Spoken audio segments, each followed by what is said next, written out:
আলাইকুম। আমি সুরভি আক্তার মুন্নি। আমি ঢাকা টিচার্স ট্রেনিং কলেজে বর্তমান ৩০তম ব্যাচ।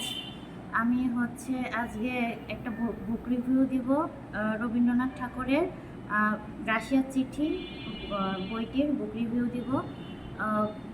তো আমি যে পড়ে যতটুকু বুঝেছি যে রবীন্দ্রনাথ ঠাকুর কবিগুরু রবীন্দ্রনাথ ঠাকুরের রাশিয়া চিঠির বইটি কোনো সাধারণ ভ্রমণ কাহিনী নয়। এটি একটি একটি সমাজতান্ত্রিক, রাজনৈতিক, দার্শনিক এক পর্যবেক্ষণ। এটি 1930 সালে লেখা। 1930 সালের একটি 17 দিনে তৎকালীন সোভিয়েত ইউনিয়ন, বর্তমান রাশিয়া। তো তখনকার সময়ে 17 দিনের একটি ভ্রমণে তিনি যেগুলো বিষয় পর্যবেক্ষণ করেছেন আমাদের তার সব থেকে বেশি একটা বিষয় যেটা আমি দেখছি যে তিনি বাংলার সাথে রাশিয়াকে তুলনা করছেন, যে আমাদের বাংলায় কী ভালো হতে পারতো, যেগুলো রাশিয়াতে আছে। তারা তিনি যখন গিয়েছিলেন তখন যে সমাজতান্ত্রিক বিপ্লবের এক দশক পরে গিয়েছিলেন। তো উনি ওইগুলো পর্যবেক্ষণ করছেন যে এগুলো যদি আমাদের বাংলাতে হইতো তাহলে আমরা কতটা সমৃদ্ধ হতে পারতাম, সেই বিষয়ে উনি এই বইটিতে বুঝিয়েছেন। এবং তিনি যেহেতু চিঠির আকারে লিখছেন, নিজের আপনজনদের জন্য চিঠির আকারে লিখছেন, তো উনি এগুলো খুবই সুন্দরভাবে ফুটিয়ে তুলেছেন। সুন্দরভাবে নিজের নিজের যে লেখাটা উনি সুন্দরভাবে এখানে উপস্থাপন করেছেন। তো ওই সময় আমি যে 3টা বিষয় সবথেকে বেশি ওই বইটাতে লক্ষ্য করছি, সেটা তৎকালীন রাশিয়ার যে শিক্ষা ব্যবস্থা, ব্যাপক শিক্ষার প্রসার ঘটেছিল। সমাজতান্ত্রিক যে বিপ্লবের এক দশক পরেই যে একটি বড় আকারের, একটি বড় অংশে শিক্ষিত অংশ, সেখানে বড় আকারের একটি অংশ যে শিক্ষিত হয়েছিল, সেখানকার থিয়েটার, সেখানকার মিউজিয়াম, সেখানকার বিজ্ঞান চর্চা, এগুলো দেখে উনি অতীব মুগ্ধ হয়েছিলেন। তিনি এই বিষয়গুলো তার বইয়ে বারবার ফুটিয়ে তুলেছিলেন। এছাড়াও আমি ওখানকার আরেকটা বিষয় যেটা দেখছি, সেটা শ্রেণীহীন শ্রেণীহীন যে মানুষগুলো, যে শ্রেণীহীন কাজ করে যারা নিম্ন স্তরের শ্রমিক, তাদেরকে উনি ওখানে দেখছেন যে সবাই সবারকে সম্মান করে। আমাদের বাংলায় যেরকম যারা একটু নিচু শ্রেণীর যারা শ্রমিক, তাদেরকে যেমন সমান চোখে দেখা হয় না, তাদেরকে সম্মান করা হয় না। উনি সেটা রাশিয়ায় গিয়ে দেখছেন যে সব কর্মের প্রতি সবাই শ্রদ্ধাশীল, কাউকে নিচু চোখে দেখা হয় না। এই যে শ্রেণী বৈষম্যটা নাই ওখানে, উনি এটা দেখে অনেক মুগ্ধ হয়েছেন। উনি এটা বইয়ে ফুটায় তুলছেন যে কীভাবে তারা মানুষকে শ্রদ্ধা করে। সবাই একটা যে আমাদের ভিতরে পার্থক্য থাকে, সেটা ওখানে নাই।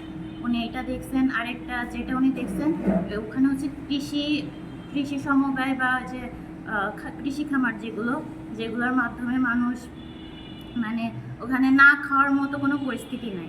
ওখানে সবাই যে খেয়ে পরে একটা ভালো জীবনযাপন করছেন, ওটা উনি দেখিয়েছেন। ওখানে যে কৃষি সমবায়, ওখানে যে বিভিন্ন খামার, সেখানকার পরিচর্যা, সেখানে মানুষের কর্মের প্রতি যেই ভক্তি, যে শ্রদ্ধা, আমরা কি করি যে একটা কর্ম করতে গেলে অনেক সময় করি না, সেটাকে মূল্যায়ন করি না বা যত্ন করে করি না। তো ওখানে সব কিছুই খুবই যত্ন করে করা হয়, মানুষকে অনেক শ্রদ্ধা করা হয়। উনি এগুলো বুঝিয়েছেন। আর আমার কাছে যে বিষয়টা খারাপ লাগছে বইটা পড়ে, ওখানে একটা বিষয়, যতই শিক্ষিত করুক না কেন রাশিয়ার, সব সরকার শিক্ষিত করছেন ঠিকই, কিন্তু ওনারা একটা জায়গায় শিক্ষিত মানুষকে মত প্রকাশের স্বাধীনতাটা দেননি। একটা জায়গায় সবাইকে রেখে দিয়েছেন, যে একটা সীমাবদ্ধের মধ্যে, যে শিক্ষিত করছে ঠিকই, বাট আমি যে স্বাধীনভাবে আমার মত প্রকাশ করব, সেটার কোনো রাখেনি ওখানে। এটা একটা আমার কাছে দৃষ্টিকটু মনে হয়েছে। আর লেখকের রবীন্দ্রনাথের, যেটা আমি এটাকেও অনেকগুলো বই পড়ছি, ওনার এই বইটা দেখে মনে হয়েছে যে ওনার লেখাগুলো অনেক স্পষ্ট, অনেক লেখনশৈলী অনেক ভালো ছিল, পড়তে অনেক সহজ ছিল। এটা ভালো লাগছে।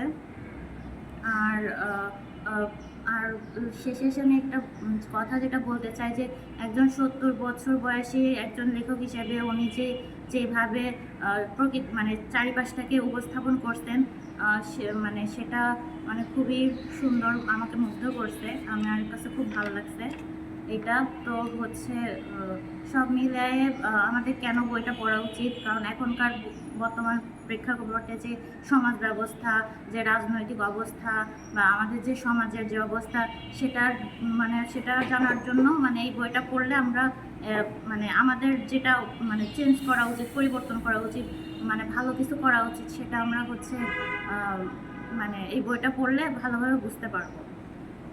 আর এই বইটা কেন পড়া উচিত,